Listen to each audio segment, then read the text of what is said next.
बच्चों, अब हम बात करेंगे कक्षा 7 के विज्ञान विषय के अध्याय मिट्टी के बारे में। तो बच्चों, मिट्टी से तो हम सभी लोग परिचित हैं, आप भी भली-भांति परिचित ही होंगे।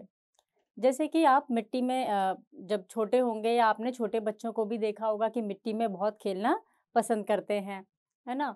और मिट्टी से कई बार आपने घर भी बनाए होंगे, कुछ खिलौने भी बनाए होंगे मिट्टी के। और गर्मियों में जब बारिश होती है तो जो बारिश होने से जो मिट्टी की जो खुशबू है उसका तो क्या ही कहना।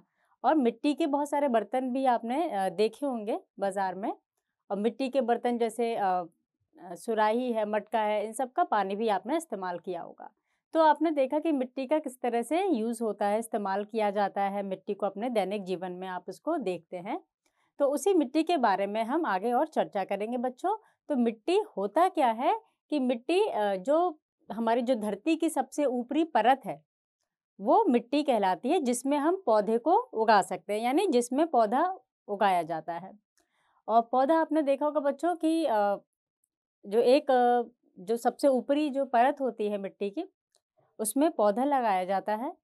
और उस परत की भी अपनी एक निश्चित मोटाई होती है कि उसमें ही पौधा लगाया जा सकता है।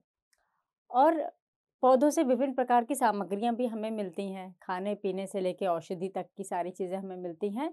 तो एक तरह से हम कह सकते हैं कि जो मिट्टी है वो हमने बताया पहले सबसे ऊपरी परत होती है और ये पृथ्वी का एक महत्वपूर्ण अंग है। अब क्योंकि मिट्टी में ही पौधे उगते हैं, कृषि होती है और उससे ही हम लोग अपना भोजन प्राप्त करते हैं। और जितने भी जंतु हैं वो सभी किसी न किसी तरीके से पौधों पर निर्भर हैं और पौधे मिट्टी में लगाए जाते हैं।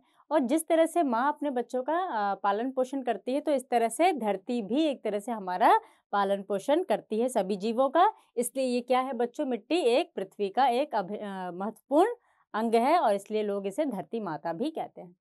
अच्छा, मिट्टी पौधों को उगने का आधार प्रदान करती है ना, क्योंकि हमने बताया कि जो पौधे हैं वो मिट्टी पर ही उगाए जा सकते हैं। ऐसा नहीं है कि आप भाई 2 फीट गड्ढा खोदने के बाद आप कहीं पौधा लगे, तो ऐसा नहीं होगा, क्योंकि जो उपजाऊपन होता है वो जो धरती होती है उसके सबसे ऊपरी सतह पर ही होता है, जिसे हम मृदा या मिट्टी कहते हैं।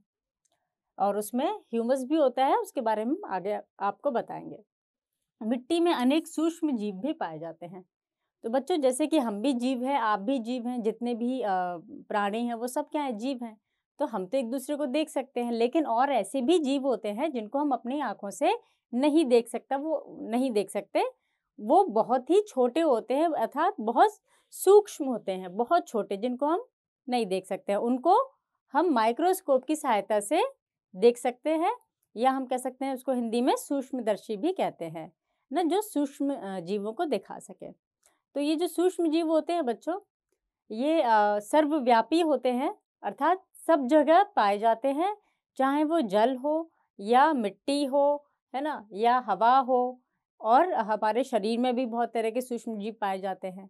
और ये जो सूक्ष्म जीव होते हैं ना बच्चों, ये सारे ही नुकसानदायक नहीं होते हैं, बहुत से फ़ायदेमंद भी होते हैं, बहुत से नुकसानदायक भी होते हैं। अब जैसे कि कोरोना आया था, तो आपने सुना था बच्चों कि कोरोना वायरस, तो कोरोना वायरस क्या था, एक सूक्ष्म जीव था। ये आप देख रहे हैं जैसे कि पौधा है, ये मिट्टी में लगा हुआ है और मिट्टी ही है जो इसको जकड़े रहती है, यानी एक आधार तैयार करके उसको देती है मिट्टी, और जिसकी वजह से पौधे जो है वो मिट्टी में जकड़े रहते हैं। अब मिट्टी के क्या-क्या उपयोग हैं बच्चों? तो मिट्टी, जैसे कि हमने कहा कि भाई पौधे लगाए जाते हैं, अर्थात कृषि की जाती है। और कृषि हम जानते हैं बच्चों कि हमारा जो भारत देश है वो अ, आधी से ज़्यादा जनसंख्या जो है वो कृषि पर आधारित है, क्योंकि बहुत तरह की नदियाँ हैं यहाँ पे, यहाँ की मिट्टी बहुत अच्छी है, बहुत उपजाऊ है ना, इसीलिए तो कृषि पर आधारित है आधे से ज़्यादा जनसंख्या। तो आप सोच सकते हैं कि मिट्टी का वहाँ पे क्या योगदान है, कितना महत्वपूर्ण योगदान है, क्योंकि यहाँ की मिट्टी बहुत अच्छी है, बहुत उपजाऊ है। और जीव जंतु भी सभी हम देखेंगे कि या तो डायरेक्ट यानी सीधे, या फिर दूसरे तरीके से वो पौधों पर ही आश्रित रहते हैं। अब जैसे हम कह सकते हैं बच्चों कि जितने भी शाकाहारी जीव हैं वो तो हम कहेंगे सीधे भाई किस पर आश्रित है, वो पेड़ पौधों पर, और पेड़ पौधे किस पर, मिट्टी पर। तो जो जितने भी जीव जंतु हैं वो पौधों पर आश्रित होते हैं, और जो शाकाहारी जीव और जो भी मांसाहारी या सर्वाहारी जीव है वो अन्य जंतुओं पर या पौधों पर भी, दोनों पर भी आश्रित होते हैं। तो जीव जंतुओं के लिए भी हम देखेंगे कि वो किस पर निर्भर करते हैं, पेड़ पौधों पर, और पेड़ पौधे कहाँ लगाए जाते हैं, मिट्टी पर। तो यहाँ पे मिट्टी का उपयोग देख पा रहे हैं बच्चों कि वहाँ पर मिट्टी है इसलिए पौधे हैं, और इसीलिए जीव जंतु हैं, जीवन है। अच्छा, पौधों के लिए पोषक तत्व, जो पोषक तत्व जो पौधों को प्राप्त होते हैं वो मिट्टी से प्राप्त होते हैं बच्चों, क्योंकि मिट्टी में बहुत सारे पोषक तत्व होते हैं, जो कि दो तरह के पोषक तत्व पौधों के लिए पाए जाते हैं मिट्टी में। एक होते हैं वृहत मात्रा में जिनको पौधे इस्तेमाल करते हैं, मतलब ज़्यादा मात्रा में इस्तेमाल करते हैं, और कुछ ऐसे पोषक तत्व होते हैं जिनकी उनको कम आवश्यकता होती है। तो वो सारे पोषक तत्व पौधे को कहाँ से मिलते हैं बच्चों, मिट्टी से। ठीक उसी तरह जिस तरह से हम खाना खाते हैं, तो आपने देखा होगा कि भाई दाल चावल रोटी सब्जी तो बहुत खाते हैं, लेकिन अगर जब नमक की बात आती है, नमक या मसालों की बात आती है, तो हम बहुत थोड़ा लेते हैं। तो ठीक उसी तरह से जो पोषक तत्व हैं, दो तरह के पोषक तत्व मिट्टी में मिलते हैं पौधों को के लिए, और उनका उपयोग करके पौधे अपना वृद्धि और विकास करते हैं। उनके जिस तरह से भोजन के द्वारा हम लोगों का विकास और वृद्धि होती है, ठीक उसी प्रकार मिट्टी में जो पोषक तत्व होते हैं उनका उपयोग करके पौधे वृद्धि और विकास करते हैं। जीव जंतु जो बच्चे हैं, हम कहा था कि सभी किस पर आश्रित होते हैं, पेड़ पौधों पर। तो बहुत कैसे आश्रित हैं, अब वो हम देख रहे हैं कि किस किस तरीके से आश्रित हैं, किस किस चीज़ के लिए वो आश्रित हैं। तो पहला तो भोजन है बच्चों, जैसे कि हम लोग सभी भोजन करते हैं, तो हम लोगों को भोजन कहाँ से मिलता है, जीव जंतुओं से मिलता है ना। जो शाकाहारी हैं पेड़ पौधों से, और जो भी जंतु मांसाहारी हैं वो अन्य जंतुओं से, वो जंतु भी पौधों पर ही निर्भर करते हैं। और जो सर्वाहारी हैं वो पेड़ पौधे और जंतुओं दोनों को ही खाते हैं। तो जितने भी जीव जंतु हैं वो सभी अपने भोजन के लिए किस पर, पेड़ पौधों पर, और पेड़ पौधे मिट्टी पर, है ना। तो सीधे हम क्या कहेंगे, वो मिट्टी पर आश्रित करते हैं। कपड़ा भी हमें मिलता है, अब कपास की खेती कृषि की जाती है ना, जिससे कपड़ा बनता है। और जो भी बच्चों, जैसे आपने ऊन सुना होगा, ऊन भी प्राप्त होती है हमें भेड़ से, और कुछ किस्म की जो बकरियां हैं उनसे भी ऊन प्राप्त होती है। वो भी किस पर आश्रित रहती हैं बच्चों, कृषि पर, है ना। जो फसल है उनको चारा पर आश्रित रहती हैं, चारा खाती हैं। तो इस तरह से हमें कपड़ा भी प्राप्त होता है।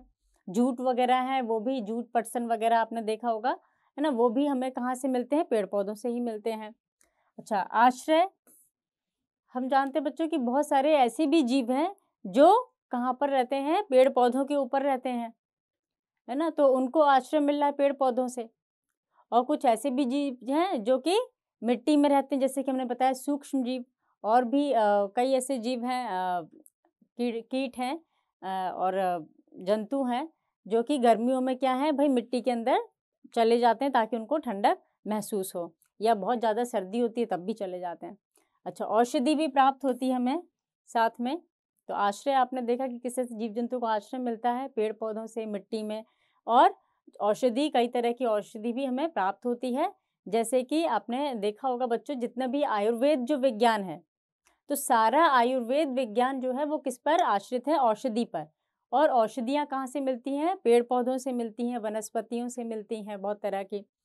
और बहुत सारी औषधि आप घर पर भी इस्तेमाल करते होंगे। और बच्चों कह सकते हैं कि जितने भी मसाले आप जो घर में इस्तेमाल करते हैं वो भी सब क्या एक तरह की औषधि का कार्य करती हैं। जैसे कि आपने देखा होगा भाई, तबीयत खराब हो गई या किसी तरह का आपको संक्रमण हो गया, तो मम्मी को देखा होगा भाई गर्म दूध में हल्दी डाल के देती हैं, है ना। तो वो भी क्या है, एक औषधि का ही काम कर रहा है, जिसे हम अक्सर इस्तेमाल करते हैं।